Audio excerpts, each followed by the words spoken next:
Welcome to the War Room. This weekend's co-main event is a really interesting welterweight clash between former lightweight champion Rafael dos Anjos and former lightweight contender Michael Chiesa. So, different things to think about in this fight.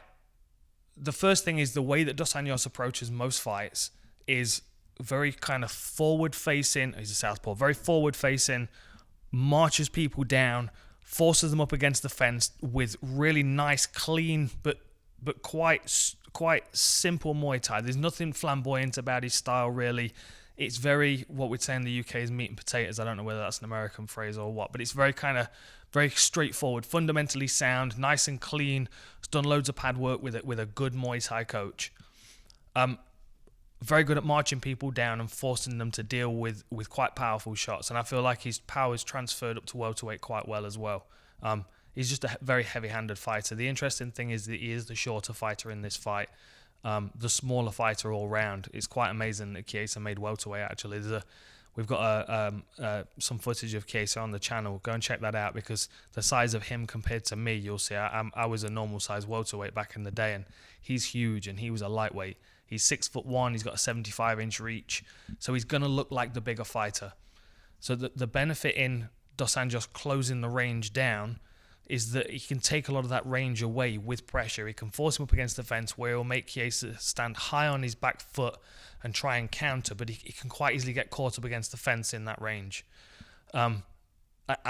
Chiesa's got he's got good striking. It's quite unusual and long range.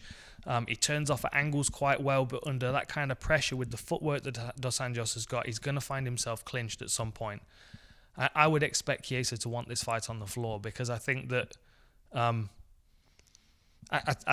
again, like Rafael dos Anjos' stand-up game, his jiu-jitsu game is very fundamentally sound. He's a very strong, top game player. He prefers to be in the top position. He prefers to beat you up, good and well before he takes a submission. Whereas Chiesa's got a much more unpredictable style. He'll try different things. He'll attack different angles, both in striking and in submissions. Dos Anjos is much more forward-facing jiu-jitsu. He wants the arm triangles. He wants to beat you down and hold you down and choke you out. Chiesa wants to expose you back. He likes the scrambles. He likes a bit of chaos in his fights. So I would expect Chiesa to be trying to initiate the takedown, even if he expects dos Anjos to try and defend it. So he might expose his back. That's where I think this fight gets very interesting, when these guys actually lock up. I think as far as the striking range go, I think dos Anjos is going to pressure him, and I think the clinch will happen quite quickly. What I expect from Chiesa is to try and keep him off with the jab, but you always see dos Anjos with great head movement.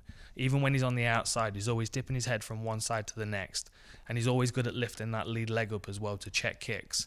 And we know his kicks, his low kicks are really powerful. So I expect him to try and eat up the legs of Chiesa and slow him down, especially because this is southpaw against southpaw. So it's going to be RDA smashing that lead leg of Chiesa over and over and forcing him to move towards his lead right hook. But yeah, it's when they clinch up, that's when it gets interesting, because is Rafael dos Anjos able to boss him in the clinch like he was able to do a lot of lightweights? I don't know, because I think Chiesa is going to be able to transfer to welterweight much better because of his physical size. I think his body's been waiting to transfer to welterweight, whereas RDA's, he's in that pool, that category. You're sick of me talking about it, but it's right between lightweight and welterweight. It's that 162 weight class, and he's one of the top 5 contenders in that weight class, along with the likes of Kevin Lee and James Vick. There are a few guys around that region where they're not quite right for each weight class, whereas I would say Chiesa's got the size and the frame to be able to just make that step up to welterweight and be, right in the mix.